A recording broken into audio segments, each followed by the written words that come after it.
5 reasons you should start over. Hey Curiositors, it's me, Meredith. Actually, it's just me today. I asked you what you'd like to hear from me, and here we are, talking about why you should start over. I'm going to share insight I've gained from starting over, helpful hacks to successfully have a fresh start, and hopefully they'll be helpful. Thank you, Jeffrey Waters, for this topic suggestion. So if you're looking for a fresh start, adding new people with new and different life stories can add a lot of perspective that you could have been needing all this time. And certainly that's what this show is about. So if you're new here, I'm really glad you came. And if you're returning, I'm glad you came back. Every week, I normally talk with the most interesting people that you've probably never heard of, most of which are a paradox or a defy category, and all who bring a personal development value to help you stay curious and grow. So I have long equated quitting with failure.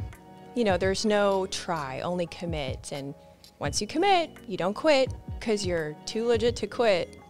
Winners never quit. I don't know. Does any of this sound familiar? But I'm not talking about that kind of quitting, the whiny, wimpy version of quitting when you give up when the going gets tough, or like that flip-flop, flaky version of jumping from thing to thing. I'm talking about making a switch when you know what you want, you're living with intention, and starting fresh with faith that the next thing is actually going to be an upgrade. So reason 1 that you should start over is you can't actually progress without it. Starting over isn't the same as giving up. After all, it's starting over. It's starting again. It's changing. And you can't progress without change because everything changes without you anyway. The dynamics of relationships, leadership at your job, and certainly what you want changes. So why are we so afraid of starting over? Weirdly, I think it has something to do with the fear of death. I feel like death and starting over are close cousins. We mourn the end of an entire life, and we mourn the end of a season. And it's so easy to get stuck there. But in the end, we all start over. We all die. Our bodies go back to the earth and support new growth. So reason 2, you should start over. It makes room for new growth. If your life is overcrowded, there isn't room for new. So I'm a plant mom. And last year I noticed I was having a really hard time pruning. I ended up having these awkward leggy plants that only looked great if you looked at them from one angle looking down, because any other view would show how much I let them stretch. Now you might be thinking, oh, okay, we're doing gardening analogies now, Meredith. You know what? Yes, we are. Geriatric millennial mama is here today, so sit down, kids, and take some notes. Now, I was hesitant to prune my plants because honestly, I was insecure about my ability as a gardener. I was afraid that if I clipped something off, nothing new would grow in its place.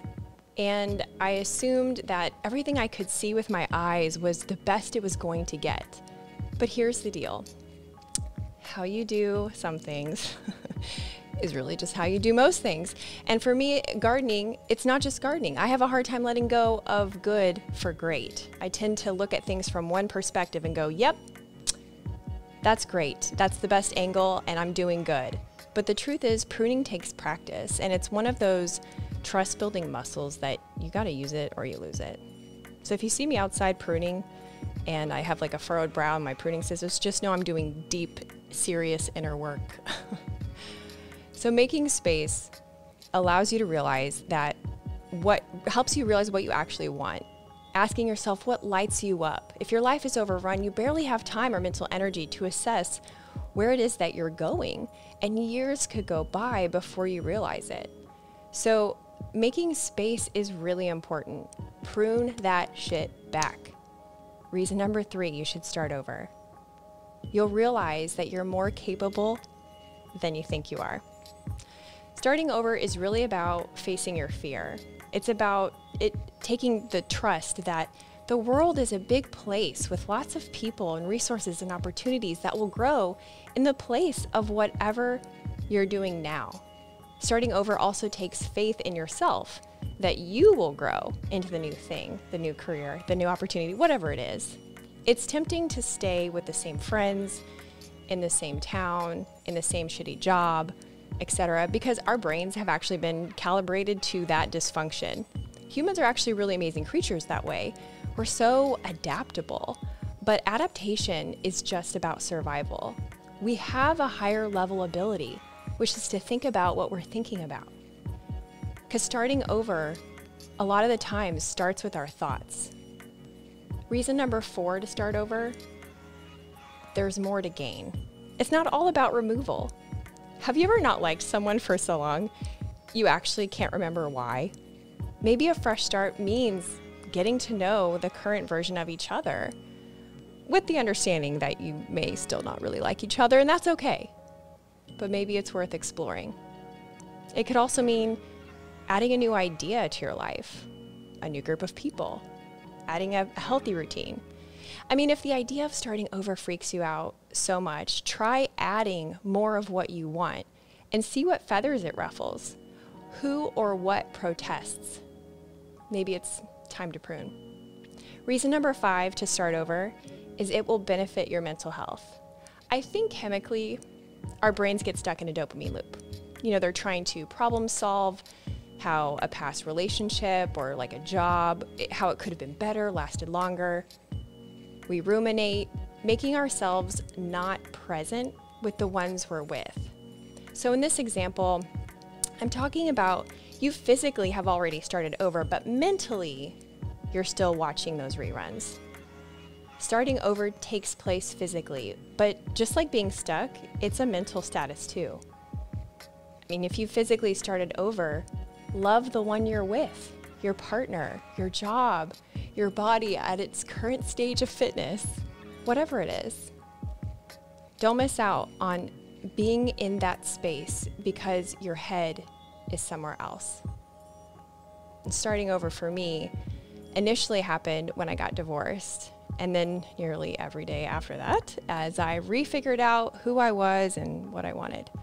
I pruned friends, relationships, and even my home state. I moved from Nebraska to Florida. Now, with a career change, I again am starting over every day, asking myself hard questions. Now, all that I've shared with you today may feel like a lot to chew on, so I'd like to share some of those questions that I use with you because they might be more immediately memorable. And then if you would like a written summary of all the tips I shared here today, you can get them via email by texting REAL to 66866 if you're in the US, or going to meredithforreal.com if you're elsewhere. Okay, so 6 questions to help you think fresh. Number 1, does this person, experience, place, or idea feel warm?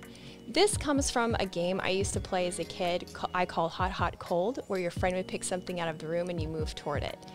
You just feel warm when you're vibing with the right thing. Number 2, what is my intuition telling me today?